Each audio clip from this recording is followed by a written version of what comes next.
हाँ, अगर भगवान के काउंटर पे नहीं मिला तो नेक्स्ट काउंटर चालू रखते हैं।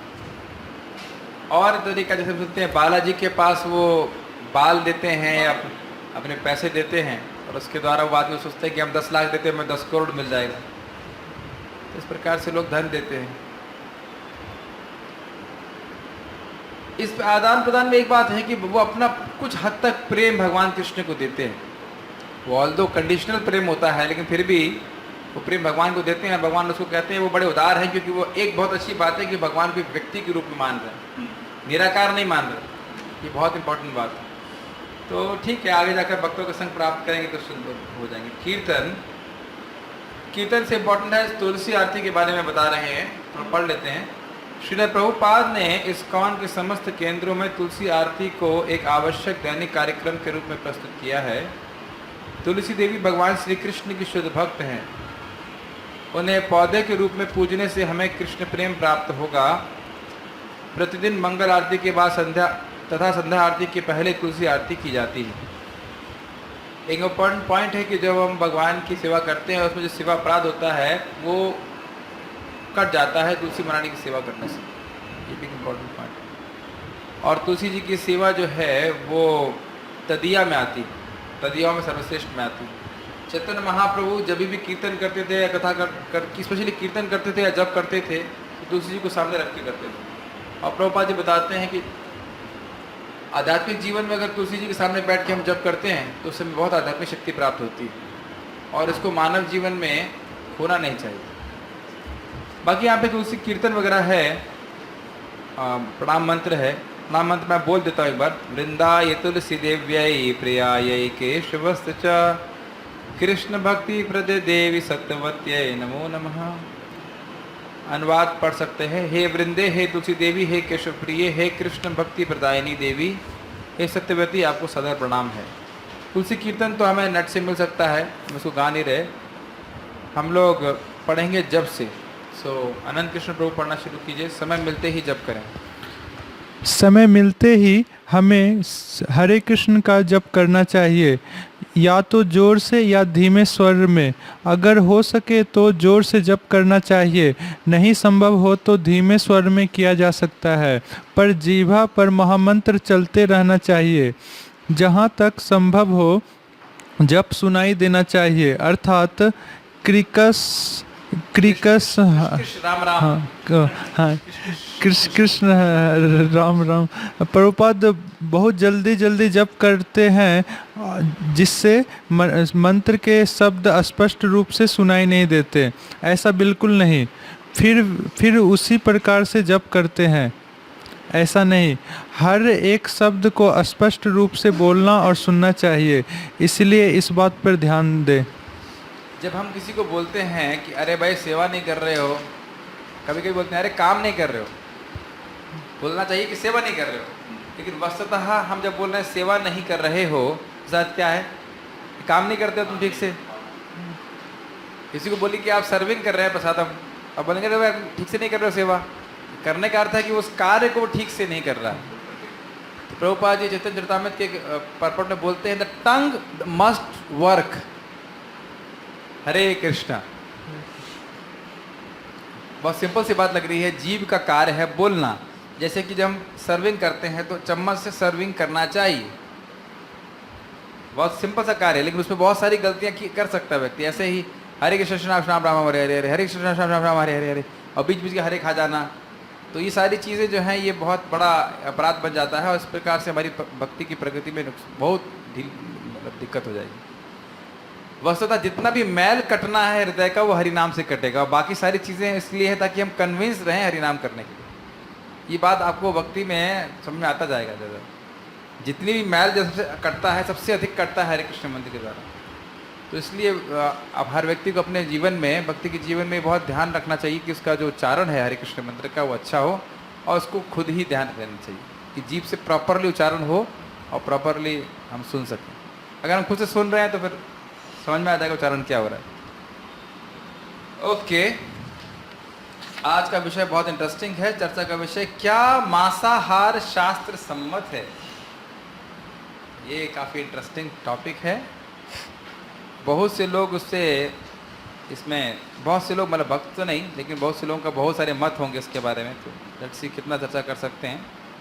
क्या मांसाहार शास्त्र सम्मत है? कृष्ण भावनामृत अध्याय 3, अनंत कृष्ण अनुप्रभ पढ़ी, पूरा पैराग्राफ पढ़िएगा। हाँ। प्रकृति के नियम अत्यंत सूक्ष्म होते हैं और बड़ी ही अध्यवरणापूर्ण विधि से लागू किए जाते हैं, मतलब कि होता ही है, कंपलसरी लागू किया जाता है। चाहे लोग इसे जाने या ना जाने। मनु संहिता में जीवन के बदले जीवन का अधिकार दिया गया है और इसका वास्तव में संसार भर में पालन किया जाता है। इसी प्रकार अन्य ऐसे नियम भी हैं जिनके अनुसार मनुष्य एक चींटी को भी नहीं मार सकता। अगर वह ऐसा करता है तो उसकी जिम्मेदारी उसे स्वीकार करनी होगी। हम किसी जीव को उत्पन्न नहीं कर सकते हैं, अतः हमें उसे मारने का अधिकार भी नहीं है।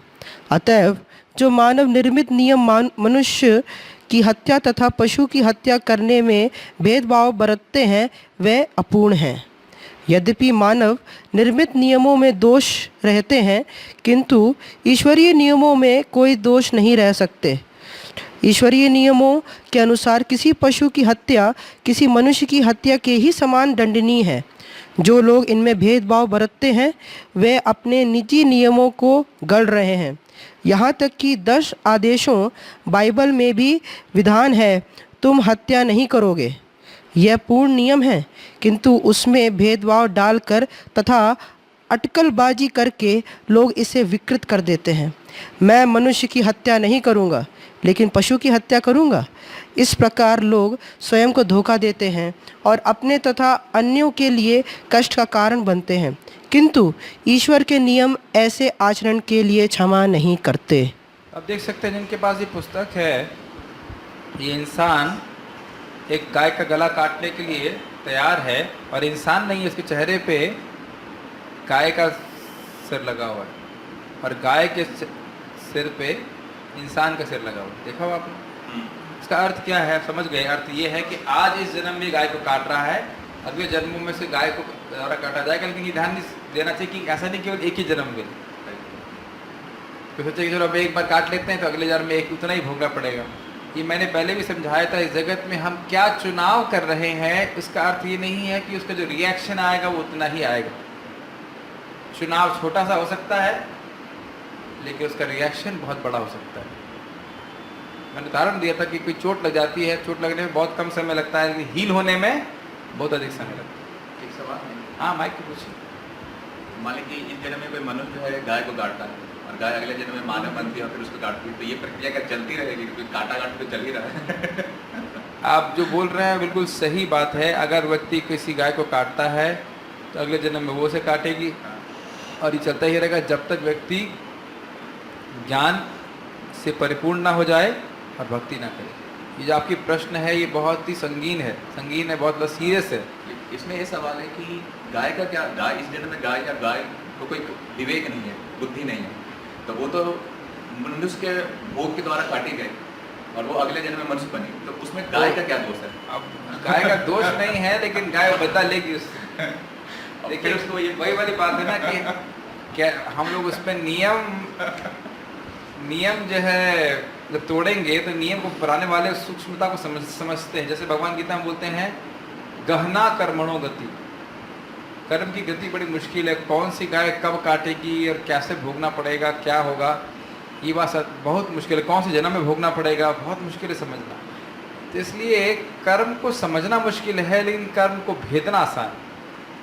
जैसे गीता में कहा जाता है कि मनुष्य जो है कर्म योनि है और बाकी सारी योनियां तो भोग योनि है। यस, तो अब वो क्या, वो अब नहीं, गलती की बात नहीं है, उसको मौका दिया जाएगा उसको कष्ट देने के लिए। जैसे कि प्राचीन वरिष्ठ को भगवान नारद मुनि ने दिखाया था, तुमने जिन जिन जानवरों के यज्ञ में हत्या की है देखो कैसे वेट कर रहे हैं तुम्हारा मरने का, और तुम्हें पकड़ के मारेंगे।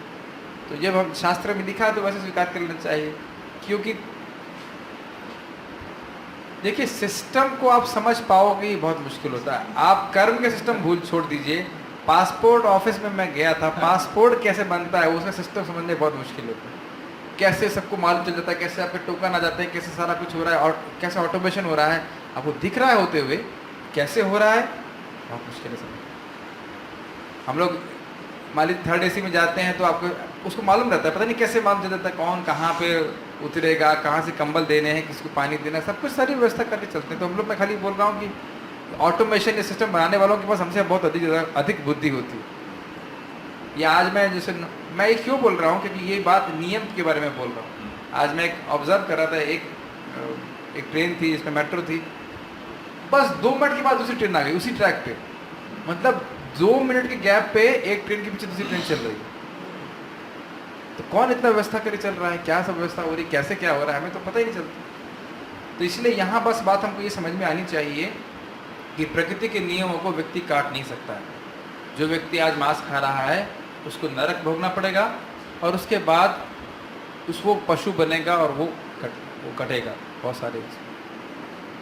ये बहुत खतरनाक है। और एक इंटरेस्टिंग बात है कि छोटे पशुओं को भी मारने से पाप लगता है। कोई कहे मैं मुर्गी काटूंगा, कोई तो कोई फर्क नहीं पड़ेगा, अगले जन्म में आपको मुर्गी होना पड़ेगा, कटना पड़ेगा। तो ये इसको आगे बढ़ते वैसे तो समझ में आ रहा है। अगर हाँ, एक और इंटरेस्टिंग बात यहाँ पे लास्ट में आ रही है कि बाइबल में विधान है दाउ शैल नॉट किल, तुम किसी को मार नहीं सकते, लेकिन इसको चेंज कर दिया दाउ शैल नॉट मर्डर। मर्डर जो है वो इंसान का होता है। तो क्योंकि वो उनकी इंद्रिय तृप्ति में बाधा आ रही है इसलिए उसको चेंज कर दिया, शास्त्र को ही घुमा दिया। और इसी चीज को व्यासदेव बोलते हैं नारद मुनि को, क्षमा कीजिएगा, नारद मुनि बोलते हैं व्यासदेव को, आपने कर्मकांड का विधान किया है लेकिन लोग इन नियमों का पालन नहीं करेंगे। इंद्रिय तृप्ति के लिए आपने इंद्रिय तृप्ति की फैसिलिटी दी है कर्मकांड के नियमों के द्वारा, लेकिन नियम लोग पालन नहीं करेंगे, केवल भोग में लग जाएंगे और नियमों को भूल जाएंगे। तो इसलिए बेहतर है कि सीधे भगवान श्री कृष्ण की लीलाओं का वर्णन करिए आप। ये बात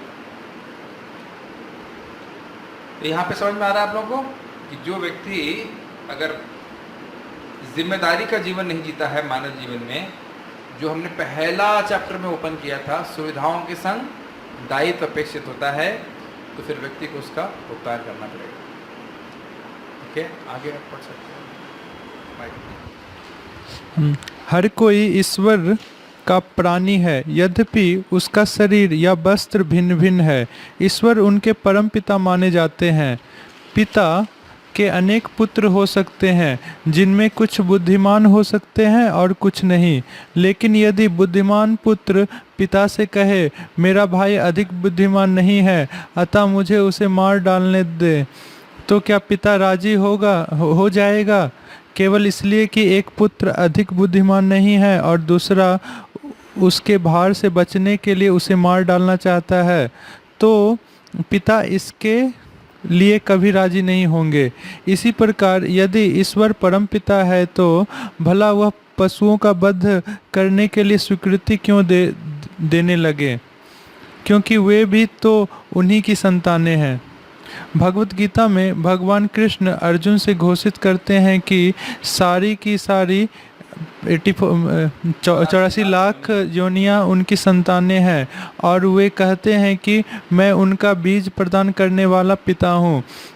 जिस प्रकार सामान्य भौतिक प्रजनन से पिता बीज देता है और माता भ्रूण को आवश्यक रक्त प्रदान करके शरीर का विकास करती है, उसी प्रकार से सारे जीव जो परम पिता के अंश स्वरूप हैं, उनका भगवान द्वारा भौतिक प्रकृति के गर्भ में गर्भाधान किया जाता है। एक इम्पॉर्टेंट पॉइंट आप यहाँ पे सीख रहे हैं, और वो ये है, भगवान भगवद गीता में बोलते हैं कि सात्विक ज्ञान मतलब सभी शरीर को देखे, अलग शरीरों को, अलग अलग शरीरों को देखते हुए भी समझे कि आत्मा एक ही। तो भगवान सत्वगुण से परे हैं कि नहीं है? समझ में आएगा ना? भगवान बोल रहे हैं सत्वगुण का मतलब है कि हम आत्मा, एक ही प्रकार की आत्माओं को अलग अलग शरीर में देखते, भेदभाव नहीं करते। तो भगवान, आप समझ पा रहे हैं ना, भगवान की दृष्टि तो सत्वगुण से भी श्रेष्ठ है। वो तो ये भी जान रहे हैं कौन सी जीवात्मा का स्वरूप क्या है, उससे हमारा संबंध क्या, सब कुछ। वो शरीर को तो देख ही नहीं रहे, मुश्किल देखा जाए। इस प्रकार से शरीर का अनावश्यक हनन करना ये बहुत गलत है। और अब अनावश्यक शब्द मैं इसलिए यूज़ कर रहा हूँ क्योंकि अगर पेड़ पौधों को भी व्यक्ति अपने भोग के लिए काटता है तो उसको कर्मफल लगेगा।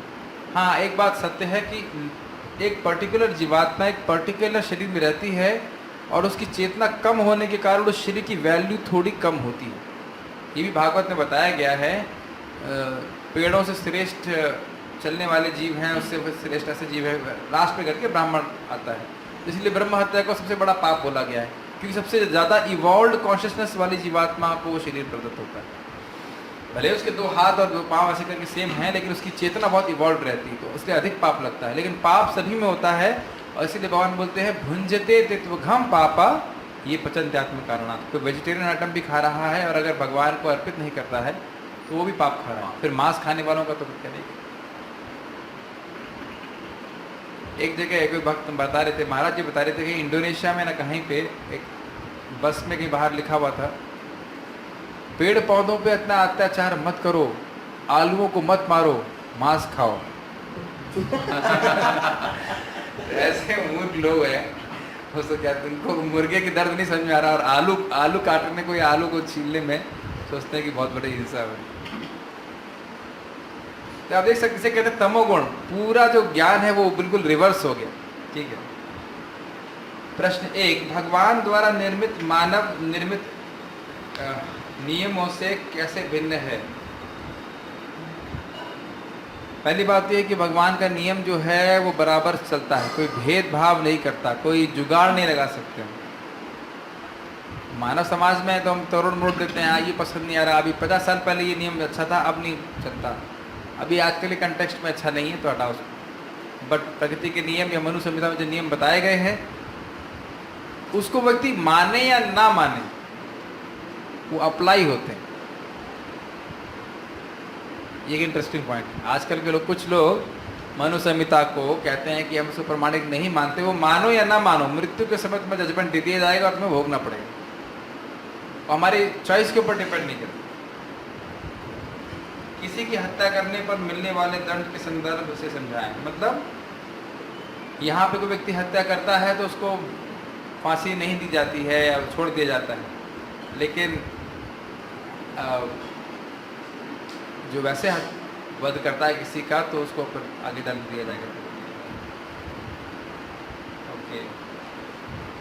वैदिक सभ्यता में मांसाहारियों को नहीं, तुम हत्या नहीं करोगे, इस नियम का किस प्रकार भेदभाव डालकर या अटकलबाजी करके विकृत किया गया है, ये मैंने समझा दिया था। हत्या नहीं करोगे चेंज कर दिया कि तुम मर्डर नहीं करोगे, मतलब इंसानों को नहीं मार सकते, जानवरों को मार सकते हैं।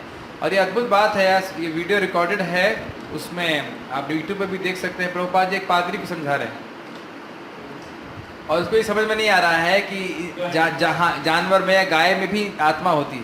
कहते हैं हम ये मानते हैं कि उसमें कोई आत्मा नहीं, उसमें आत्मा नहीं होती। एक और बहुत अच्छा बात प्रभुपाद बोल रहे हैं कि भगवान के लिए सभी प्राणी उनके बच्चे के समान है, लेकिन जो जानवर हैं वो मूक हैं, वो बोल नहीं सकते। तो वो वाला एग्जाम्पल है कि भाई छोटा बच्चा, पिता ऐसे 3-4 बच्चे और एक बच्चा अगर मेंटली रिटार्डेड है तो क्या ये बोझा बन रहा है, इसी मार के हम खा जाते हैं। प्रभु ये लेक्चर तो मैंने साक्षात सुना है। प्रभुपाद बोलते हैं कि पिता बोलेगा, अरे भाई उसका खर्चा मैं दे रहा हूँ, तुम तो ना दे रहे हो, तुम क्यों परेशान हो रहे हो, उसको मारने का क्या अधिकार है। तो ऐसा कुछ लोग हमारे कॉलेज में ऐसे बोलते थे, देखो भाई अगर उनको काटेंगे नहीं तो बेचारे बढ़ जाएंगे, फिर वो खाने को नहीं मिलेगा, फिर हाँ वो मर जाएंगे, तो इसलिए हम लोग मारे खा जाते हैं। ये है तर्क बुद्धि। तो फिर ऐसा तो मानवों के संग भी करना चाहिए, खाने को नहीं मिल रहा तो काट के खा जाना चाहिए। अब ये देख सकते हैं कि जीव की लालसा के लिए व्यक्ति किसी भी हद तक कोई भी आर्गुमेंट देने के लिए तैयार है। एसेंशियली पॉइंट ये है कि जीव की लालसा।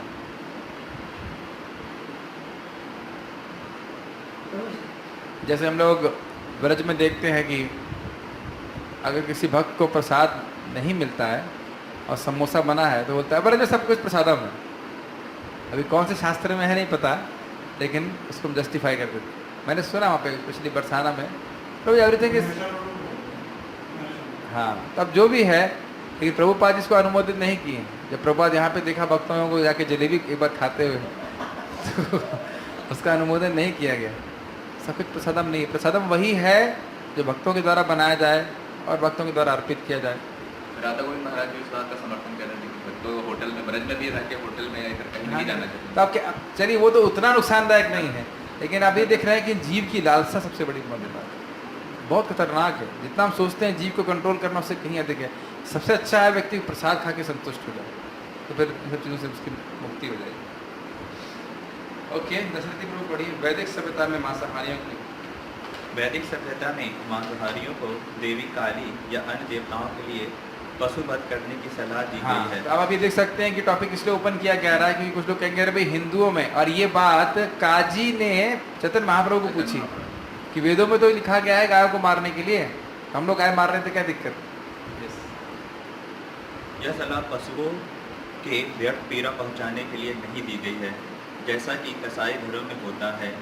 देवता के लिए बलिदान यज्ञ में एक ही बार में पशु का गला उतार देने की स्तुति की गई है। इसे कृष्ण पक्ष की रात स्तुति नहीं, संस्तुति संस्तुति की गई स्तुति है। नहीं कर रहे कोई यज्ञ कर रहा है, उसकी आरती हो रही है, ऐसा नहीं होता है, ठीक है। गला उतार देने की हाँ। संस्तुति की गई है। इसे कृष्ण पक्ष की रात में करना चाहिए और उस समय वध किए जा रहे पशु की आवाज़ किसी को सुनाई नहीं पड़नी चाहिए। अन्य भी अनेक वर्जनाएं हैं। माह में केवल एक बार पशु हत्या की अनुमति दी जाती है और पशु के हत्यारे को अगले जीवन में ऐसे ही कष्ट भोगना होता है। इस समय तथकथित सब व्यक्ति किसी भी धार्मिक उत्सव या अनुष्ठानों में देवताओं को पशुओं की बलि नहीं देते। वे केवल अपनी जीव के स्वाद के लिए नित्य हजारों पशुओं का व्यर्थ ही वध करते हैं। इसी से संपूर्ण जगत नाना प्रकार से पीड़ित है। राजनीतिक व्यर्थ ही युद्ध की घोषणा करते हैं और प्रकृति के कठोर नियमों के अनुसार राष्ट्रों के मध्य हत्याकांड चल रहे हैं। बहुत ही इम्पोर्टेंट है ये। पशुओं की एक हत्या हट जाइएगा। पहली बात यह है कि वैदिक सभ्यता में जब पशु वध के लिए बोला जाता था तो उसका उद्देश्य क्या होता था? कि जिनकी हाँ, माइक पे बोलिएगा जो बोला था। जिस व्यक्ति की इंद्रिय तृप्ति अभी कम नहीं हो तो उसको एक बार ऐसा करके उसको थोड़ा सा मौका दिया जाए। सही बोल रहे हैं, ये भी सही है, So- लेकिन एक्चुअली मेन उद्देश्य था यज्ञों के मंत्रों की शक्ति को प्रस्तुत करना। पहला बात तो ये थी, और जो आप बोल रहे हैं वो दूसरी बात भी सही है। बड़े बड़े यज्ञ होते थे, उसमें उस गाय को जो काटी जाती थी, जो कि बुढ़ी गाय होती थी, तो तुरंत उसको नया शरीर प्राप्त हो जाता। तब हमें ये सब कपोल कल्पना लगेगा। तो अब आप शास्त्र, जो व्यक्ति ऐसा बोल रहा है, तो शास्त्र को अर्ध कुकुट न्याय से स्वीकार मत कीजिए। शास्त्र में जब ये वर्णन लिखा है कि गाय को अवध हो सकता है, तो ये वर्णन भी लिखा है कि उस गाय को दोबारा जीवित किया जा सकता है। ये हो जाती थी। आधी बात छोड़ देना नहीं चाहिए, लेकिन अगर ब्राह्मण लोग इतने शक्तिशाली हो तो, और जब नहीं है तो फिर वो नहीं हो पाएगा। और इससे प्रभुपाद जी इसको एग्जाम्पल में दिया करते हैं, जैसे कि आजकल जानवरों के ऊपर एक दवाई का टेस्ट किया जाता है। तो उद्देश्य केवल जानवर को पीड़ा देना नहीं है, अपितु उद्देश्य यह है कि इस दवा का द्वारा मानव समाज का भलाई हो। उससे कितना होता है वो तो पता नहीं है, लेकिन एक एनालॉजी दी जा रही है। और हाँ, एक और बात है कि जब किसी पशु को मारा जाता है, तो मान लीजिए उसकी उम्र थी 20 साल, तो अगर 15 साल में मार दिया जाए तो उसको फिर 5 साल उस पशु योनि में आना पड़ेगा, फिर से माँ के गर्भ में आना पड़ेगा, फिर से भोगना पड़ेगा। तो इसलिए अकारण किसी पशु को हत्या करना ये बहुत बड़ा पाप होता है। इसीलिए अब जब वैदिक यज्ञ होता था तो उसमें बुढ़ी गाय को रखते थे, और वो गाय को या तो मनुष्य शरीर प्राप्त हो जाता था या फिर देवता की योनि प्राप्त हो जाती थी, मंत्र के प्रभाव से, यज्ञ के प्रभाव की वजह से। दूसरा यहाँ पे क्या बता रहे हैं प्रभुपाद, जो बहुत इंटरेस्टिंग है, और वो ये है कि अगर किसी पशु को खाना भी था, खाने के लिए भी कर रहा है, तो उसको मांस में खुद से काटना होता है, एक माह में केवल एक बार। एक बार किसी व्यक्ति ने प्रभुपाद से पूछा कि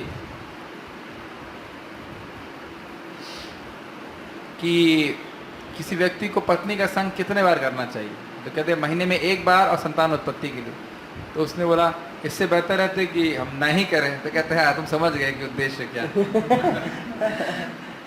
उसी प्रकार से कोई व्यक्ति को महीने में एक बार ही मांस खाने को मिले, वो भी खुद काटे और इतने सारे नियम पालन करे, तो अर्थ क्या है? अर्थ ये है कि नहीं करो। और इस चीज़ को मनु संहिता में बड़ा स्पष्ट बोला गया है, प्रवृत्ति एष भूतानाम निवृत्तिस्तु महाफला। ये मैंने अपने आंखों से देखा श्लोक, बहुत अच्छा श्लोक है। अर्थात मांस, मदिरा, स्त्री संग और जुआ खेलना, ये इंसानों में प्रवृत्तियां हैं। प्रवृत्तियां मतलब अपने से इच्छा है, लोगों को कुछ सिखाने की जरूरत नहीं है। लेकिन अगर इससे हम निवृत्त हो जाते हैं तो महाफल की प्राप्ति होगी, भगवान के धाम की प्राप्ति होगी। निवृत्त समझते हैं तो छोड़ दें तो व्यक्ति की मार्ग। वैसे इस संबंध में मेरे मन में एक छोटा सा रिफ्लेक्शन था जो मैं शेयर करना चाह रहा था, वो मैं भी शेयर कर दे रहा हूँ। जब करदम मुनि ने शादी किया तो पहले ही बोल दिया कि जैसा बच्चा होगा मैं चला जाऊँ। कितना कठोर लग सकता है, लेकिन एक्चुअली उनको पहले से ट्रेनिंग था कि जीवन का लक्ष्य आत्म साक्षात्कार है। अभी भी मुझसे कोई पूछ रहा था, अरे बच्चों को तो पढ़ना चाहिए, मेन उद्देश्य तो ये है।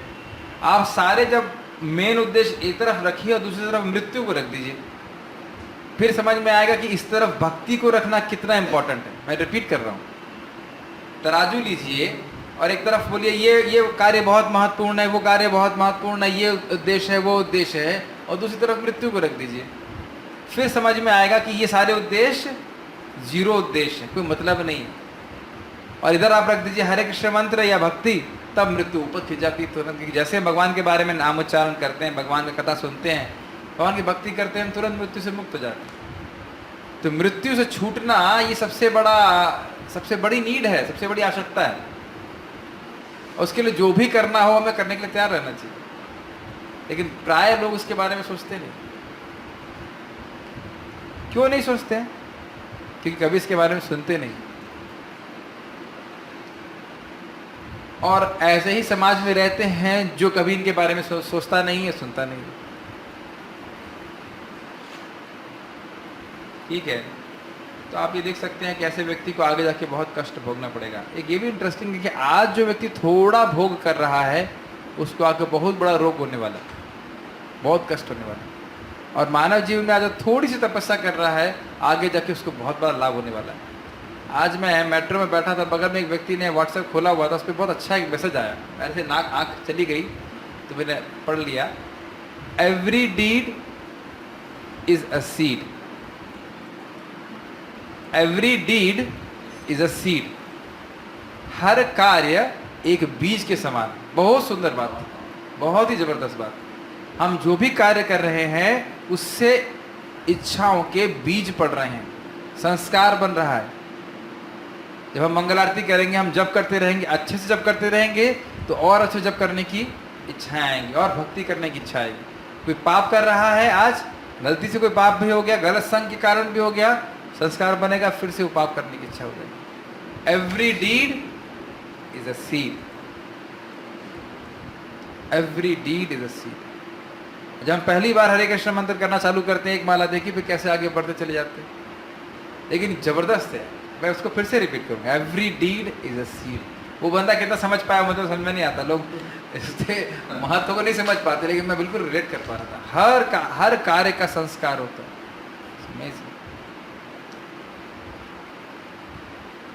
पशुओं की हत्या करने से हम न केवल मानव स्वरूप से विहीन होंगे, अपितु हमें पशु योनि ग्रहण करनी होगी और किसी न किसी प्रकार वैसे ही पशु द्वारा हमें मारा जाएगा। तो देखिए प्रभुपाद क्लियर कर रहे हैं, जरूरी नहीं वही पशु मारे, लेकिन कोई और व्यक्ति आ सकता है मारने के लिए। यह प्रकृति का नियम है। मांस संस्कृत शब्द है, मांसः खादति इति मांसः। मैं इस तरह पशु का मांस खा रहा हूं जो किसी दिन भविष्य में मेरे मांस को खाएगा, अगर वो हरे कृष्ण का डिवोटी नहीं बना तो। जैसे जन्म में हम जो मुर्गी खा रहे थे, उन्होंने हमें पहले खाया होगा, लेकिन जब हमारे कृष्ण का डिवोटी बन गए तो खाना बंद कर दिया। तो जो आपका प्रश्न था, भाई मैं आज खा रहा हूँ तो आगे जाके वो मुर्गा मुझे खाएगा, फिर मैं उसे खाऊंगा, तो बेसिकली श्रृंखला कभी बंद ही नहीं होगी। तो बंद तभी होगी जब हम भगवान के भक्त बनते हैं। माइक पे बोलिए, वाले माइक में आवाज़ ऐसे नहीं आ रही, लेकिन हमें रिकॉर्डिंग में आवाज़ आ जाएगी। यस थोड़ा अजीब सा लग रहा है, माइक में ऐसे आवाज़ नहीं आ रही। यस हाँ, गुरुजी हम सब कार्य शास्त्र अनुमोदित करते हैं, लेकिन जब शास्त्र अनुमोदित ये मांस खाने की संस्तुति की गई तो फिर तभी पाप लगेगा। यस पाप उसमें लगेगा, लेकिन शास्त्र में लिखा है कि तब भी पाप लगेगा, तो लगेगा ही लगेगा। और प्लस ये बात भी है कि शास्त्र में सारे नियम पालन करने में भी कुछ ना कुछ मिस्टेक हो ही जाती है। कर्म कांड में आप कुछ भी करिए, कहीं ना कहीं थोड़ा दोष हो जाता है, इसकी वजह से लगता है। और भक्ति में अमेजिंग है, आप सारा कुछ कर लीजिए और कुछ गलती हो तो हरे कृष्णा बोल दीजिए बस। कि बलि महाराज को जब भगवान बांध देते हैं तो यज्ञ पूरा नहीं हो पाता, तो वो कहते हैं, भगवान खुद ही बोलते हैं, भाई ये यज्ञ पूरा नहीं हो पाया, कुछ दिक्कत कुछ कमी रह गई, शुक्राचार्य जी बताइए। शुक्राचार्य कहते हैं नहीं, आप जब जहाँ पे कुछ गलती होती है आपका नाम उच्चारण करने से पूरी हो जाती है, अब आप यहाँ स्वयं आ गए तो गलती का कोई मतलब नहीं। तो भगवान की भक्ति के अलावा बाकी जगह में थोड़ा सा मिस्टेक होता है तो पूरा कर्म कांड, पूरा सारा क्रियाकर्म सब खराब हो जाता है, फल नहीं देते। वैदिक सभ्यता में मांसाहार हेतु क्या नियम दिए गए हैं, तो हमने जैसे बताया गया है, समझने की जरूरत नहीं। मांस शब्द का अर्थ क्या है वो समझा दिया गया, समझने की जरूरत नहीं। ओके, अनंत कृष्ण प्रभु नेक्स्ट पढ़िए। जब किसी बुच्चर खाने में पशुओं का वध किया जाता है तो उस वध के लिए 6 व्यक्ति उत्तरदायी होते हैं जो उस वध में सम्मिलित है। जो व्यक्ति पशु वध की आज्ञा देता है, जो वध करता है, जो उसकी सहायता करता है, जो उसके मांस को खरीदता है, जो उसके मांस को पकाता है, जो उसे खाता है, ये सब हत्या के लिए उत्तरदायी बनते बहुत हैं। ही इम्पोर्टेंट है, क्योंकि देखिए इस चीज़ को तो ऐसा नहीं है कि कहीं से ऐसे ले लिया गया है, शास्त्र में बात है। मैंने पहले भी चर्चा किया था, पृथु महाराज बोलते हैं 4th स्कंद में कि जो व्यक्ति कोई भी कार्य करता है, करने वाला, उसका अनुमोदन करने वाला और उसको उसकी आज्ञा देने वाला, सब लोगों को मृत्यु के बाद एक ही प्रकार से भोगना पड़ेगा, चाहे वो पाप हो या पुण्य हो। तो वही चीज़ यहाँ पे समझाई जा रही है। अब ये बताइए, जो बड़े बड़े स्लॉटर हाउसेस हैं जिनको ऑफिसर्स लाइसेंस देते हैं, सोचिए कितना बड़ा पाप आ रहा है उनके सर। बाकी काटने वालों पे, उनको चलाने वालों पे, खाने वालों पे तो है ही, लेकिन जो लाइसेंस देता है, ये सरकार भी अगर अनुमोदन कर रही है तो कितना बड़ा पाप उसके ऊपर आ रहा है। राजा बनना बहुत खतरनाक है, कि राजा बनने के कारण अगर हम नहीं रोक पा रहे हैं या समर्थन कर रहे हैं तब तो बहुत बड़ी बात हो जाएगी, सारा पाप हमारे सर पर चढ़ जाएगा, बहुत खतरनाक है। देखिए लोग, मैं फिर इस बात को रिपीट करूंगा, लोग कह सकते हैं हम नहीं मानते कि पूछा नहीं जाएगा मृत्यु के बाद। यमदूत कहीं पूछते नहीं है, अच्छा आप शराब पिया था आपने, तो क्या आप थोड़ी देर में गरम क्या क्या चाहेंगे, आप गरम लोहा या गरम चांदी, क्या पीना चाहेंगे आप? ये सब कोई ऑप्शन नहीं देते हो। तो अब जो बुद्धिमान व्यक्ति है वो शास्त्रों को सुन करके सही बुद्धि को ग्रहण कर लेता है।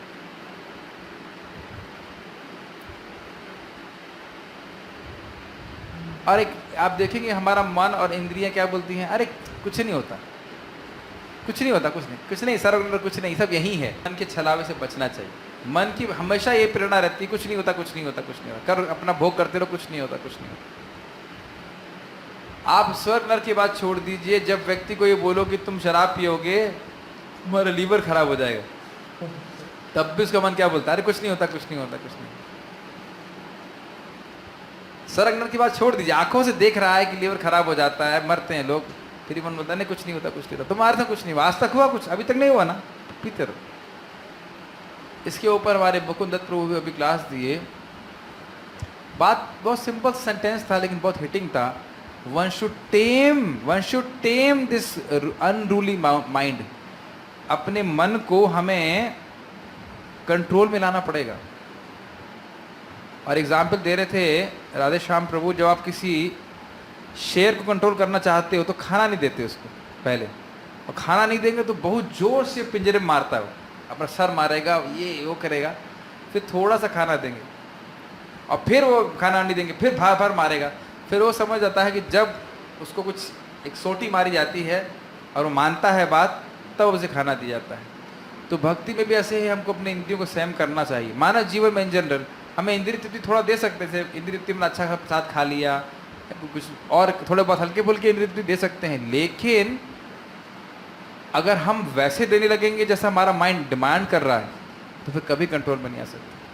और कभी भी कोई सोटी भी मारनी पड़ती है, जैसे मंगल आरती के लिए उठना है तो उठना है।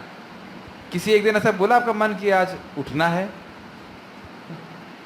कभी नहीं बोलता कि उठना है, हमेशा बोलेगा अरे अलार्म किसने लगा दिया, आप ही ने लगाया है, लेकिन हर बार यही बोलता है अलार्म किसने लगा दिया, इतनी जल्दी का अलार्म क्यों लगा दिया। तो हम ये देख रहे हैं कि इस मन को हमें टेम करना बहुत जरूरी है, जब तक कि उसे भगवान में पूरी तरह से राग ना आ जाए, उस पर भी हमें सतर्क रहना चाहिए। फिर से रिपीट कर रहा हूँ ये बात, क्योंकि मन, प्रभुपाद बोल रहे हैं कि मन पूरी तरह से कृष्ण भावना में इमर्स भी क्यों ना हो, तो भी अचानक से पूर्व की कोई संस्कार उबल के बाहर आ सकता है और व्यक्ति प्रभावित हो सकता है, जैसे कि हम भरत माला के केस में देखते हैं। इसलिए बहुत सतर्क रहना चाहिए मन से। यस, शेर का एक उदाहरण दिया, तो जो सर्कस का शेर होता है उसको इसी तरह ट्रेन किया जाता है, हाँ। और उसे कभी भी भरपेट भोजन नहीं दिया जाता, यस, क्योंकि जिस दिन उसको भरपेट भोजन दिया जाएगा वो शिकारी पे अटैक करेगा। अटैक करेगा। तो खैर इसलिए व्यक्ति को बहुत सतर्क रह करके करना चाहिए। तो अपने इंद्रियों के कारण व्यक्ति नरक जा रहा है और इंद्रियों के कारण व्यक्ति भगवान के धाम चला जाएगा।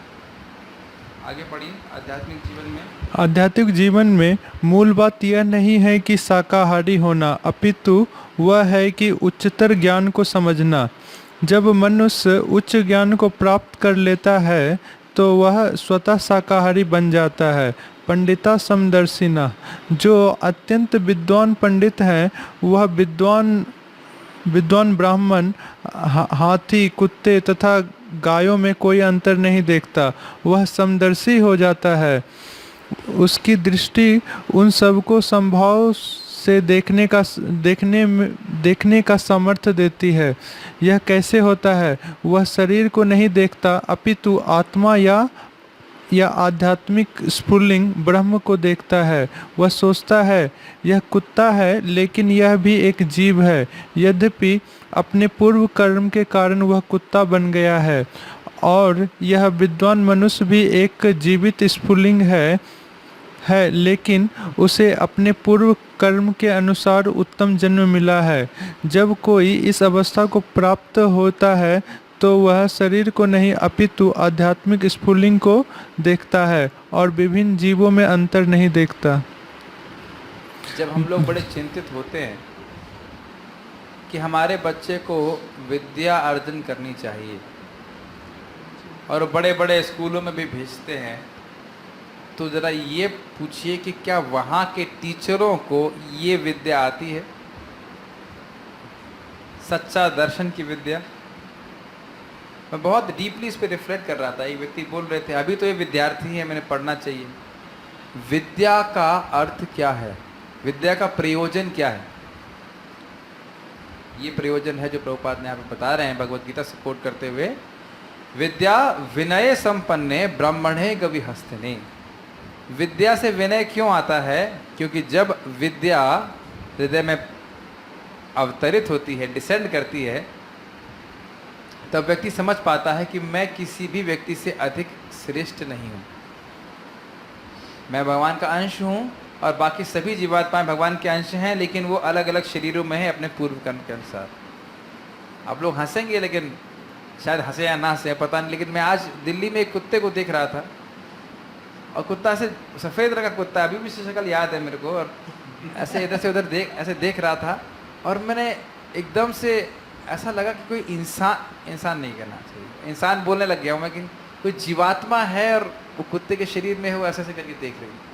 अब मैं उसको एक्सप्लेन नहीं कर सकता, लेकिन ये रियली मैं इस प्रकार से देख पाया उसको, किस प्रकार से जीवात्माएं पेड़ के शरीर में हैं। मैं खैर मैं नहीं बोला कि विद्या विनय हो गया हूँ, लेकिन मैं खाली भगवद गीता के श्लोक को कुछ क्षण के लिए मैंने अप्लाई कर पाया। कैसे ये अन्य जीवात्मा ऐसे इवॉल्व होती चली जा रही है विभिन्न शरीरों में। इससे एक बात तो ये है कि हम लोगों इवन जानवरों से या किसी से घृणा नहीं करते। This is very important. और एक और चीज अनुभव कर रहा मैंने कि कितना इवॉल्व होने के बाद लोग साधना भक्ति को स्वीकार करते हैं, इसका तो हम अंदाज नहीं लगा सकते।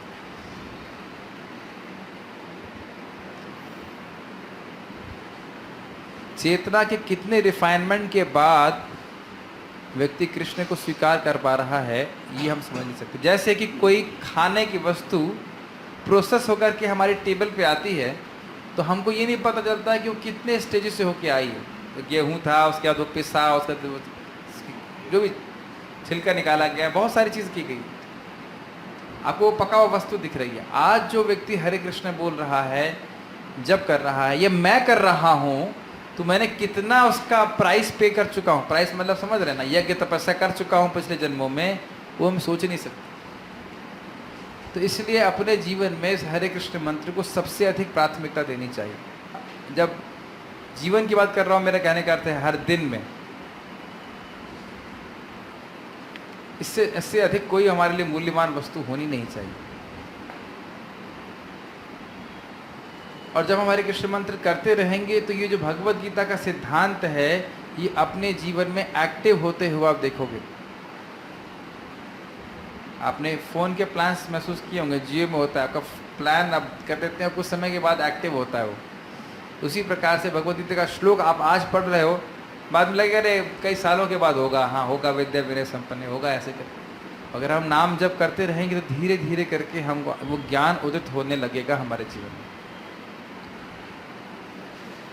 स्पेशली जब हम लोग थोड़ी गांव की सेटिंग में रहते हैं तो ज़्यादा होता है। मैं क्यों बोल रहा हूँ, जैसे मैं आज ही दिल्ली से होके आया, तो वहाँ पे ज्ञान उदित हो नहीं सकता।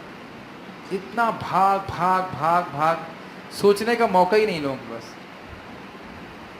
लेकिन जब हम लोग थोड़ा सा सेटल डाउन करते हैं, मैं गांव के गांव के, जैसे हम लोग भी गौशाला में बैठे हैं, शांत वातावरण में बैठे हैं, शांति से कथा कुछ चर्चा कर सकते हैं, ऐसा वातावरण जब होगा तब व्यक्ति भगवान के बारे में सोच सकता है। जैसे तालाब में जब जल शांत हो जाता है तब आप उसको नीचे कुछ तलहटी में देख पाते हो। लेकिन मैंने महसूस किया कि दिल्ली जैसे शहरों में पर्टिकुलरली लगातार मन को भ्रांत करने के लिए, भ्रमित करने के लिए एक के बाद एक प्रलोभन, एक के बाद लोग उल्टे सीधे कपड़े पहनते हैं और बिलबोर्ड्स लगे हुए हैं। तो व्यक्ति का अपने बारे में सोचना इस बहुत मुश्किल है। इसीलिए आवश्यक है कि भले प्रचार के लिए भक्त लोग ऐसी जगहों पे जाएं, वापस आने के लिए उनका वो स्थान होना चाहिए जहाँ वो ठंडे दिमाग से भजन कर सकते हैं भगवान। It's very nice, very very important. ठीक है, इवन आज मैं सूक्ष्म रूप से देख रहा था, केवल खाली किसी का वेट कर रहे हैं और आप विज्ञापन ही पढ़ रहे हैं, तो वो भी आपके चित्त पे एक प्रभाव डालता है। उस जगह हम कभी जाने वाले नहीं हैं, लेकिन उसका विज्ञापन पढ़ना भी एक संस्कार मन पे डाल देता है। समझ पा रहे हैं मैं क्या बोल रहा हूँ? मान लीजिए मैकडोनल्ड्स का उस एडवर्टाइजमेंट लगा, हम कभी नहीं जाने वाले वहाँ पर, लेकिन उसको पढ़ने मात्र से वो मन में संस्कार बन जाता है। बहुत डेंजरस। वास्तव में हम महान मांसाहारियों तथा शाकाहारियों में भेद नहीं रखते, क्योंकि गाय या मेमना यदि घास को खाते हैं उसमें भी उनकी तरह जीवन होता है। किंतु इस उपदेश में दिया गया वैदिक उपदेश हमारा पथ प्रदर्शक होना चाहिए। ईशावास्यमिदं सर्वं यत्किंचित् जगत्यां जगत् तेन तत्तेन भुञ्जीता मा गृधा कस्यचित् धनम्। इस ब्रह्मांड के भीतर प्रत्येक जड़ या चेतन वस्तु भगवान द्वारा नियंत्रित है और उन्हीं की संपत्ति है। अतः मनुष्य को चाहिए कि उनके लिए उन्हीं वस्तुओं को ग्रहण करे जो उनके लिए आवश्यक है और जो उनके भाग्य के रूप में पहले से अलग कर दी गई है। उसे अन्य वस्तुएं यह भली भांति जानते हुए कि वे किसी की है ग्रहण नहीं करनी चाहिए। ये एक इम्पॉर्टेंट प्रिंसिपल है, और प्रिंसिपल है यज्ञ का। इस जगत में आप हिंसा को ख़त्म नहीं कर सकते, भगवान ने बनाए से ही। अब गोभी भी काटते हैं तो उसमें कुछ हिंसा होती है, लेकिन जब गोभी को भगवान को समर्पित कर दिया जाता है, प्रसाद के भोग लगा दिया जाता है, तो उसका कर नहीं लगता है। या गोभी बेच करके व्यक्ति जो धन लेके आता है, अगर उसका उपयोग भगवान की सेवा में करे तो कर नहीं लगता है। जब बोला जाता है कि कम से कम 50% भगवान की सेवा में लगाना चाहिए, तो इसको कोई बहुत बोझा नहीं मानना चाहिए, क्योंकि अन्यथा वो जो धन है वो साथ तो जाएगा नहीं, लेकिन उसका पाप हम जरूर साथ में लेके जाएंगे। अब जरूरी नहीं इसका मतलब हम सारा धन मंदिर को दे दें, लेकिन भगवान की पूजा में लगाना चाहिए। इतनी अधिक पूजा होनी चाहिए भगवान की कि इसमें हमारा 50% धन लग जाए, और नहीं तो आप देखिए हम वो धन हम अपनी इंद्रिय तृप्ति में लगाएंगे ही। ये चीज़ हम समझ नहीं पाते हैं, लेकिन मैं तो अपने जीवन में अनुभव करता हूँ कि जो डोनेशन आता है, मैं जैसे भगवान की सेवा में लगा देता हूँ, मैं इमीडिएटली हृदय में प्यूरिफिकेशन का अनुभव करता हूँ। इस चीज़ को हम तो बहुत स्पष्ट देखते हैं। जैसे ही धन को आप भगवान की सेवा में लगा दीजिए, बड़ी सुख मिलता है कि हाँ भगवान के लिए कुछ किया आपने, कुछ लोगों को प्रसादम खिलाया या कुछ लोगों को किताब बांटी है, कुछ भी किया। और वही धन अगर हम केवल अपने संचय करने का प्रयास करेंगे, केवल एंजाइटी देगा। इसको चर्चा हो रही है 7.13.33 ऐसे इसमें था, बड़ी विस्तृत चर्चा हुई इसके बारे में। इस प्रकार से धन जो है वो सारे अनर्थों का कारण बन जाता है अगर इकट्ठा किया जा रहा है। और जब इकट्ठा किया जाएगा तो इंद्रिय तृप्ति के लिए वो प्रोत्साहन देगा ही, ठीक है। तो इसलिए ये समझते हुए कि हर वस्तु भगवान की है, भगवान को समर्पित करते हुए ग्रहण करना चाहिए। चूँकि हर वस्तु परमेश्वर की संपत्ति है, अतएव मनुष्य उतने अंश का ही भोग कर सकता है जितना ईश्वर ने उनके लिए नियत किया है। वह इंटरेस्टिंग है कि मनुष्य की भोग करने की शक्ति बहुत कम है। मैं एक भक्त को समझा रहा था कि पति पत्नी दोनों ही सेवा करते हैं, जॉब करते हैं। मैंने कहा आप एक लिस्ट बनाई कि आपका खर्चा कितना है, क्योंकि मैंने देख रहा हूँ, मैं उनको उदाहरण दे रहा था कि भक्त हैं जो 12,000 कमाते हैं और उनके 4 बच्चे हैं, वो सब लोग जी रहे हैं इसमें, और एक पत्नी है, थोड़े गरीब हो सकते हैं। मैंने कहा आप उससे 4 गुना कमाते हैं तो फिर पत्नी को काम करने की आवश्यकता क्यों है? तो अब देखें ना, धन ऐसा एक चीज़ है, बहुत अच्छी बात विष्णु तमा बता रहे, धन किसी की सेवा नहीं करता है, सब कोई धन की सेवा करते हैं। अद्भुत बात बोल रहे। तो इसलिए धन कमाना एक नशा बन जाता है। चीज़ों की आवश्यकता नहीं होती है, लेकिन उसमें लग जाता, फिर उस नशे के चक्कर में व्यक्ति भगवान का भजन भूल जाता है। तो इसलिए कितना भोग करने के लिए दिया है और कितना हम भोग कर सकते हैं वो समझ में आना चाहिए, और उस भोग को भी भगवान से जोड़ करके ही करना चाहिए। वैदिक जीवन पद्धति के अनुसार तथा समस्त वैदिक शास्त्र के अनुसार मनुष्य को फलों तथा शाकों का भोजन करना चाहिए, क्योंकि उनके दांत इस तरह बने हैं कि वे वस्तुएं आसानी से खाई तथा पचाई जा सकती है। यद्यपि यह प्रकृति का नियम है कि एक जीव दूसरे को खाकर जीवित रहता है। ये चीज़ नारद मुनि बोलते हैं, जीवो जीवस्य जीवनम। ये जगत का नियम ही है, ये पूरा जगत ही हिंसा से बना हुआ है, और इस हिंसा का कारण यही है कि हर एक जीव दूसरे जीव को खा रहा है। लेकिन इंसानों के लिए क्या प्रकृति के द्वारा या भगवान के द्वारा प्रदत्त है, ये समझ में आना चाहिए। और इंसानों से यही एक्सपेक्ट नहीं किया था कि खाली वेजिटेरियन रहें, अपितु वो भगवान को भोग लगा के खाए। लेकिन एक इंटरेस्टिंग बात है, देखिए आप ऐसे कहेंगे कि भाई देखो, गाय के लिए वेजिटेरियन आइटम बनाए हैं प्रकृति ने, और इंसान के लिए भी बनाए हैं, तो इंसान को भोग लगाने के लिए क्यों बोल रहे हैं? एक्स्ट्रा काम क्यों पता जा रहा है? ये एक्स्ट्रा काम नहीं है, ये एक्स्ट्रा सुविधा है। गाय कभी भोग नहीं लगा सकती है, लेकिन हम जब भोग लगा के प्रसाद ग्रहण करते हैं तो कितने जन्मों के पाप नष्ट हो जाते हैं और कितना पुण्य मिलता है। तो इसको बोझा ना मान करके सुविधा माननी चाहिए। ये सुविधा दी जा रही है इंसान के शरीर में, और जब इस प्रकार से करते हैं तो उस गाय का दूध भी फायदा, उस गाय को भी फायदा होता है जिसका दूध भगवान की सेवा के लिए होता है। उस पेड़ को भी फायदा होता है जिसका फल जो है भगवान को समर्पित किया जाता है। तो ये बात लोग समझ नहीं पा रहे कि भगवान को भोग लगाना ये कोई बोझा नहीं है, ये बहुत बड़ी सुविधा है। लेकिन मनुष्य को विवेक से काम लेना चाहिए। फल, फूल, शाक, चावल, अन्न तथा दूध मनुष्य के लिए बने हैं। उदाहरणार्थ, दूध पशु उत्पादन है, पशु का रक्त बदलकर दूध बनता है, लेकिन गाय अपने बछड़े की आवश्यकता से अधिक दूध देती है, क्योंकि दूध मनुष्य के लिए बना है। मनुष्य को चाहिए कि दूध दूहकर गाय को जीवित रहने दे, और इस प्रकार प्रकृति के नियम का पालन करते हुए मनुष्य सुखी रहेगा। तेन त्यक्तेन भुंजचिथा। भगवान को ईश्वर ने जो कुछ दे रखा है, हाँ श्री, मनुष्य को ईश्वर ने जो कुछ दे रखा है वह उसे ग्रहण करना चाहिए और सुखपूर्वक जीवन बिताना चाहिए। इस सिद्धांत को अप्लाई करने में दिक्कत ये है कि लोग चाहते हैं सुखी होना, कोई दिक्कत नहीं यहाँ तक, लेकिन वो चाहते हैं सुखी हो जाएंगे संग्रह करके। जितनी अधिक चीजें मेरे पास इकट्ठी हो जाएंगी उतना ही अधिक मैं सुखी हो जाऊंगा।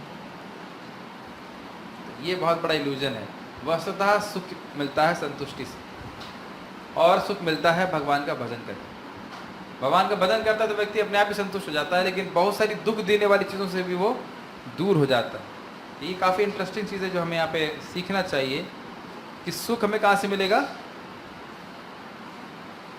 अभी तो बताया मैं बताऊँ, 4 ऑप्शन देता हूँ। सुख मिलेगा एसी से, फ्रिज से, टीवी से या लैपटॉप से। किसी से नहीं। किसी नहीं मिलेगा तो सुख कहाँ से मिलेगा? अशांतस्य कुतः सुखम, अभी बोला था पहले, संतुष्ट होना चाहिए व्यक्ति को। अगर भौतिक कामनाएं हैं तो भौतिक कामना दौड़ाएंगे उसको, यहाँ जाओ वहाँ जाओ, ये करो वो करो, कभी सुखी नहीं हो सकते। तो इसलिए भगवान की भक्ति करना चाहिए, फिर वो शांत होगा और फिर सुख प्राप्त कर सकता है। आगे पढ़िए। हम भगवान को भोजन अर्पित कर अर्थात भोग लगाकर प्रसाद ग्रहण करते हैं, तब हम पाप मुक्त हो जाते हैं। तो आप देख रहे हैं कि ये सुविधा है जिसके बारे में चर्चा कर रहे थे। प्रश्न है, भगवान अन्य पशुओं की हत्या करने पर क्यों प्रसन्न नहीं होते? क्योंकि वो भी उनकी अंश संतान है। ठीक है। Yes. यदि कोई कहे मैं पशुवध नहीं करता, मांस खरीद कर खाता हूँ, तो क्या वह पाप से मुक्त हो सकता है? नहीं। उतना ही 6 प्रकार के लोग हैं। एक बार कोई भक्त, किसी भक्त ने देखा, आई थिंक परम पूज्य नवयोगेंद्र महाराज बता रहे थे इस बात को। किसी भक्त को देखा उसने, महाराज जी ने हवाई जहाज में वो एयर होस्टेस या जो भी उसे कार्य कर रहे थे, और वो गो मांस दे रहे थे। महाराज बोली क्या कर रहा है तू? बोला मैं तो पन्नी पकड़ा हूँ, पन्नी से पकड़ के दे रहा हूँ, मांस को स्पर्श नहीं कर रहा हूँ, खाली पन्नी पकड़ के दे रहा हूँ। पता ही नहीं महाराज ने बोला था कि किसने बोला मुझे याद नहीं, लेकिन किसी सन्यासी ने बोला था, शायद महाराज ने बोला था। हाँ महाराज ने बोला था, मुझे याद है। तो आप समझ गए कि उसको बेचने वाला, लाने वाला सभी वो मांस को गाय को काटने के पाप के भागी बनेंगे। ये तो आसानी से आप समझ सकते हैं। कोई व्यक्ति चोरी करे और कोई व्यक्ति इसको प्लॉट बनाए, उसकी मदद करे, सभी को जेल जाना पड़ता है। तो ये नियम प्रकृति के द्वारा है। ईशोपनिषद मंत्र के आधार पर शाकाहारी बनने के कारणों को समझाएं। मंत्र यही था कि सब कुछ भगवान का है और व्यक्ति को क्या उसके लिए निर्धारित किया है उतना ही भोगना चाहिए। तो इंसानों के लिए भगवान ने शाक इत्यादि किया है और वो भी भगवान को अर्पित करके ग्रहण करना चाहिए। तो इस प्रकार से समझाया गया। मनुष्य को मांस खाना क्यों पसंद है? क्योंकि उसके लिए को अच्छा लगता है। रजोगुणी तमोगुणी व्यक्ति हो। माइक से बोली। गलत ग्रंथि समाज में फैली कि मांस खाने से ज़्यादा हेल्दी हम रहते हैं। मांस खाने से मांस बढ़ता है लेकिन वो मांस अग्नि को समर्पित हो जाता है, और मांस खाने से पाप बढ़ता है, और जिस पाप को अग्नि समाप्त नहीं करती है उसकी वजह से अग्नि में पचना पड़ता है, नरक की अग्नि में। उन्हें शाकाहारी बनाने के लिए आप क्या कारण प्रस्तुत करेंगे? बहुत सारे कारण हैं, हम इसको सीख लिया है। आप बता सकते हैं इन कारणों को सीख करके। ये बहुत अच्छा विषय है। देखिए भक्त लोग इतना ऑब्जेक्शन इसलिए नहीं कर रहे हैं क्योंकि यहाँ सब लोग मांस छोड़े हुए हैं, कभी खाए ही नहीं। लेकिन जो लोग खाते हैं उनके संग अभी चर्चा करेंगे तो वो बहुत सारे प्रश्न करेंगे, तो उनसे डील करने के लिए आपको चतुर रहना। लास्ट पैराग्राफ है, इसको हम लोग पढ़ लेते हैं। प्रचार संदेश। भगवान श्री कृष्ण प्रचारक को मान्यता देते हैं। यदि कोई व्यक्ति बद्ध जीवों को कृष्ण, इसके ऊपर मैं चीज़ बहुत बोलूँगा, इंटरेस्टिंग था। आप कहेंगे कि भाई आप किसी व्यक्ति को प्रचार कर रहे हो और प्रचारित नहीं हुआ बेचारा, तो वो उसका टाइम वेस्ट हो गया या आपका टाइम वेस्ट हो गया। देखिए वो तो अनादिकाल से अपना टाइम ही वेस्ट कर रहा है। आहार निद्रा भय मैथुन, आहार निद्रा भय मैथुन, वो टाइम ही वेस्ट कर रहा है। अगर किसी तरह से प्रोग्राम में आकर के थोड़ा वो सीखा है तब उसने टाइम को यूज किया है, अन्यथा केवल टाइम वेस्ट कर रहा है। अनादिकाल से टाइम वेस्ट कर चुके हैं। सोचिए अनादिकाल से, वो तो जब हरि कथा हरि नाम कर रहे हैं तब हम वाकई समय को उपयोग मिला रहे हैं।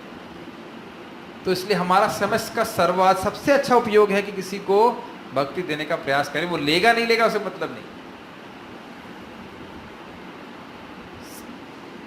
ये चीज़ आपको अगर नहीं विश्वास आ रही तो कृपया दिल्ली मेट्रो में जाके देखिए लोग कैसे एब्जॉर्ब है मटीरियलिज्म में। कोई जानकारी नहीं है कि मैं कौन हूँ, जीवन का उद्देश्य क्या है, केवल टाइम वेस्ट, और ऐसे ही मर जाएंगे। चाहे बुढ़ा हो, चाहे सीनियर सिटीजन हो, चाहे कोई भी हो, चाहे बच्चा हो, एवरीबडी इज वेस्टिंग टाइम, ऐसे ही मर जाएंगे। फिर कुछ अपने आप में भी अब्जॉर्ब रहेंगे। आप तो मतलब आसानी से शब्द यूज कर लिया, केवल माया में अब्जॉर्ब रहते हैं। अपने बारे में तो कुछ पूछ ही नहीं रहा होती, कौन हूँ मैं, क्या हूँ, कैसे। बड़ा डरावना लगता है कि, और हमें ही समझ में नहीं आता कि इतनी भीड़ में हमें कैसे मिल गया ये ज्ञान, क्यों मिल गया। तो खैर अब उस पर कुछ सोचने की बजाय हम लोग उसके महत्व को समझ करके अच्छे से भक्ति करना चाहिए और दूसरों को देने का प्रयास करना चाहिए। देखिए, अच्छे से भक्ति करना जरूरी इसलिए है क्योंकि उससे आपको भक्ति के जो फायदे हैं वो जीवन में अनुभव होंगे, और जब अनुभव होंगे तो दूसरों को बताने का उत्साह और कन्विक्शन और स्ट्रांग हो जाएगा। प्रचार संदेश। भगवान श्री कृष्ण प्रचारक को मान्यता देते हैं। यदि कोई व्यक्ति बद्ध जीवों को कृष्ण भावना भावित बनने का अवसर प्रदान करता है, क्या अर्थ है, हो या नहीं हो, हम अवसर दे रहे हैं, हम सुनने का अवसर दे रहे हैं, प्रसाद खाने का अवसर दे रहे हैं, कीर्तन सुनने का अवसर दे रहे हैं, तो उसके सारे कार्यों को समर्थन भगवान करते हैं। पासपोर्ट बनाने का भी, जैसे मेरे को विदेश क्या, मुझे कोई दिल्ली तक जाने की इच्छा नहीं होती है, लेकिन मैं सोच रहा था कि क्यों भगवान मुझे प्रेरणा दे रहे जाने की, कहीं जाने की इच्छा नहीं होती, क्योंकि भगवान के प्रचार के लिए है। तो ये एक बात सिंपल सिद्धांत है, प्रीचिंग इज एसेंस। अगर आप प्रचार के लिए कोई कार्य कर रहे हैं, ईमानदारी से केवल प्रचार के लिए कर रहे हैं, तो भगवान उस बात को समर्थन देते हैं। जैसे कि सन्यासी को समुद्र पार नहीं करना चाहिए, लेकिन प्रभुपाद ने किया। क्यों? सबसे उच्चतर उद्देश्य है कृष्ण भावना का प्रसार करना। जो अत्यधिक प्रसन्न होते हैं, जैसा कि यहाँ पर कहा गया है, प्रीतोहम, पूर्ववर्ती आचार्यों के उदाहरणों का पालन करते हुए कृष्ण भावना भावित आंदोलन के समस्त सदस्यों को चाहिए, समस्त मतलब गृहस्थों को भी और ब्रह्मचारियों को भी, कि बद्ध जीवों को कृष्ण भावना मृत होने के लिए प्रेरित करें तथा उन्हें ऐसा करने की सारी सुविधाएं प्रदान करके उन्हें लाभ पहुंचाने का प्रयास करें। एक इंटरेस्टिंग बात है कि अगर आप किसी को प्रसादम देते हैं तो उसके लिए इंद्रिय तृप्ति और योग एक ही जगह मिल गया। लोग खाने के लिए बहुत व्यग्र रहते हैं, आप कुछ बढ़िया वस्तु खिला दीजिए उसको, और जो भगवान को अर्पित भी हो, तो दोनों काम होगा कि नहीं होगा। आप ऐसे देखो, कभी कभी कोई तंत्र मंत्र करने वाले किसी खाने की ही वस्तु में कुछ तंत्र मंत्र फूक करके आपको खिला देते हैं, और आपको उसके स्वाद में कोई महसूस अंतर नहीं होता, और बाद में कितने कष्ट भोगने पड़ते हैं एक बार खा लेने से। मैं रिपीट करूँगा ये बात ताकि दिमाग में घुस जाए। ये तो मतलब मानी हुई बात है, देखी हुई बात है कि कोई व्यक्ति किसी को कुछ टोटका करने के लिए कुछ मंत्र मंत्र फूक करके उसमें खाने में वो खिला देता है, तो व्यक्ति बीमार पड़ जाता है। तो जैसे इसके विपरीत अगर आप हरे कृष्ण मंत्र बोल करके और भगवान को अर्पित करके प्रसाद दें, तो निश्चित रूप से वो ठीक हो जाएगा। भगवान उसको एक्चुअली परिवर्तित कर देते हैं, जबकि देखने में वैसे लगता है। जो लोग जो ब्लैक मैजिक करते हैं वो हमारा वाइट मैजिक लोग उससे सारे पाप नष्ट हो जाते हैं। तो भगवान के प्रसाद को, यही प्रभु जी बोले, भगवान के प्रसाद को कृपया हल्के में न लें। प्रभुपाद जी भी एक जगह जब लॉस एंजलिस का मंदिर बन गया ना, कहीं का और मंदिर बन गया, तो कहे हमें और मंदिर नहीं चाहिए, हम रेस्टोरेंट बनाना चाहते हैं, रेस्टोरेंट और रीडिंग रूम्स, ताकि लोग आए, खाएं, भगवान का प्रसाद, भगवान की भक्ति बन जाए। बहुत इंपॉर्टेंट। और अगर भगवान को सुनने की मौका दे भगवान के बारे में, तो और भी अच्छा रहेगा। ऐसे कार्य ही असली कल्याण कार्य हैं। यानी कि अगर ऐसे कोई कार्य कर रहे हैं जिससे भगवान की भक्ति करने की प्रेरणा नहीं मिलती है, तो खास कोई कल्याण कार्य नहीं है, क्योंकि आगे आगे फिर से दुखी हो जाएगा बच्चे। ऐसे कार्यों के द्वारा प्रचारक या कृष्ण भावनामृत का प्रसार करने वाला कोई भी व्यक्ति भगवान द्वारा मान्य होता है। कोई भी मतलब कोई भी, किसी भी जाति का हो, किसी भी पाति का हो, कहीं का भी हो, कुछ भी करता हुआ, अगर किसी तरह से दूसरे को, किसी एक भी व्यक्ति को भक्ति करने के लिए कुछ मदद करता है, अगर आप सुबह उठते हैं और दूसरे भक्त को उठा देते, चलो मंगल आरती के लिए जाओ, तो वहीं से आपका कल्याण कार्य शुरू हो जाता है। और आप सोचें कि नहीं अब मैं तो निकल गया, अब सोने मर रहे तो उसको क्या दिक्कत।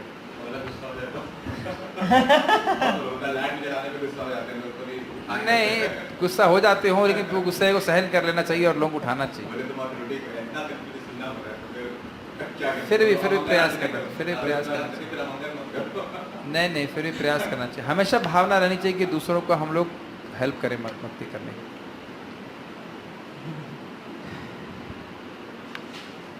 जैसा कि स्वयं भगवान ने भगवत गीता में पुष्टि की है, जो व्यक्ति भक्तों को यह परम रहस्य बताता है, एक अमेजिंग बात है, ये रहस्य है, बहुत बड़ा रहस्य है कि भगवान का धाम है, हम वहाँ पहुँच सकते हैं और हम वहीं के लिए बने हैं और भक्ति करके पहुँच सकते हैं और बिना खर्चे के पहुँच सकते हैं। इससे बहुत बड़े रहस्य ऐसे बताने चाहिए।